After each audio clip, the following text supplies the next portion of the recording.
I'm looking forward to a time when this Freedom Forum does not only take place in Oslo, but also we will be meeting in the Golf Club in Havana, or the Presidential Palace in Zimbabwe, or maybe even the Friendship Hotel in Pyongyang. And I think that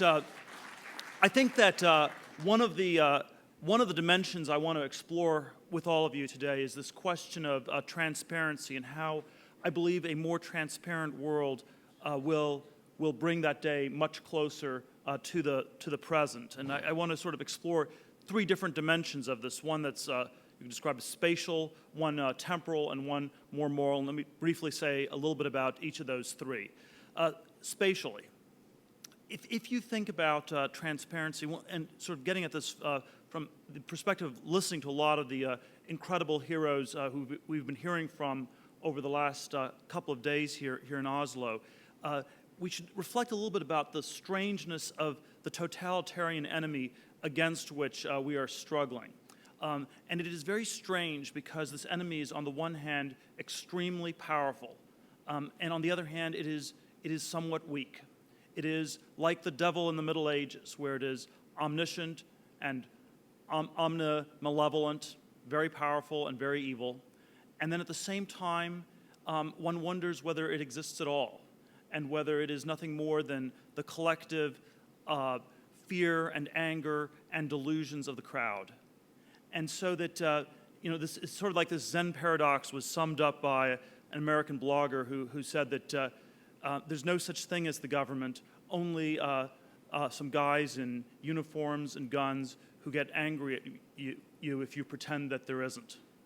And I think we have this sort of, this is one of the reasons that I think so many authoritarian states are nervous and scared about transparency and about the sharing of information, because they have a sense that there is this extraordinary disconnect between the image of incredible power and the reality that there's actually nothing there at all. In North Korea, it is a capital crime to listen to the radio from a country other than North Korea.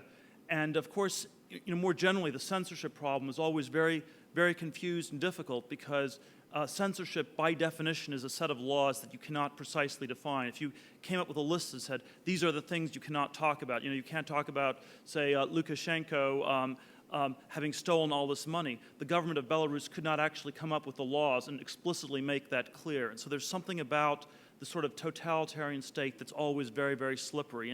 And making it transparent, I think, somehow would collapse the space. And it will not collapse it by a little bit, but it would collapse it completely, from the space that encompasses everything to something where it does not exist at all and has no place at all.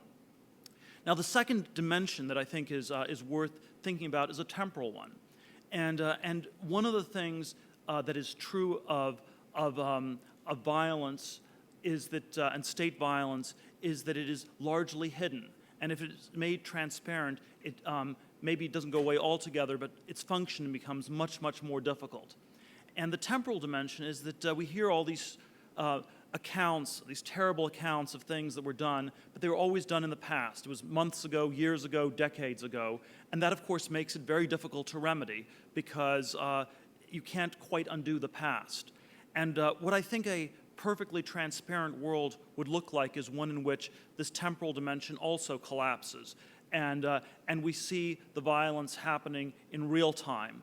And I think that sort of you would basically have time turned on its edge, where in effect it is not the case that you simply see these things after the fact and then we try to fix them or prevent them, but we see them as they're happening, and that probably makes it much, much harder for these things to even happen in the first place. And so I think we had a bit of an example of this with the Iranian Revolution. It didn't quite succeed, but there was this very close race between transparency, live blogging what was happening, and the government trying to stop it, trying to shut down the mobile phone networks, trying to stop people from talking about it.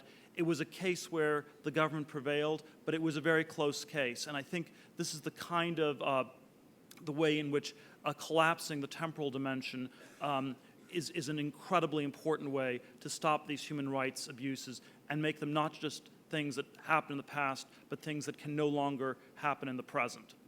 Now, I think that the end of the Oslo Freedom Forum is to create a world in which there is no place and no time left for violence. The one sort of qualifier, which is the third dimension I want to briefly mention, is that, of course, such a world cannot be brought about instantaneously or immediately, or it cannot be brought about in a way where it will necessarily be smooth, because a lot of the technologies that are used that are helping us could also be used by the state against freedom and can be used in many different ways. There's nothing about technology that automatically cuts in one direction or another. It's generally been on the side of freedom, but it can also be used very much the other way. And this is, I think, one of the reasons we should not be simply utopian about technology. It is not simply about technology. It is also about people using technology. And because it depends a great deal who ends up using the technology, it is critical for us to be using the technology, for us to be the first ones to use it, and for us to be using it now. Thank you very much.